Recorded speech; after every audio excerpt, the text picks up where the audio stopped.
అలా అన్న బాక్సే కావాలంట. అయ్యో ఐ క్రయాన్స్ నానా, ఐ క్రయాన్సే, ఐ క్రయాన్స్ నానా నీకెందుకు. అయితే బుక్ లేకపోతే క్రయాన్స్ అన్నీ లాగేసుకున్నాడు అమ్మ అన్న. అయ్యో ఎంత ఖర్చు అమ్మలు. అన్న లాగేసుకున్నాడమ్మా.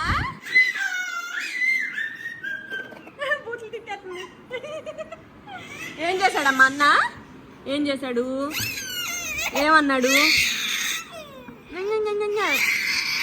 అది కాదా క్రయాన్సా, క్రయాన్సా తీసుకున్నాడా అన్నయ్య, అన్నయ్య తీసుకున్నాడా అమ్మ, తీసుకున్నాడా. ఈ అని అడుగు, ఇయ్యి అని అడుగు. అన్నయ్య క్రయాన్స్ ఇయ్యను, అన్నయ్య ఇయ్యను, లాక్కోకూడదు, ఇయ్యను అమ్మ ఇయ్యను అడుగుతుంది.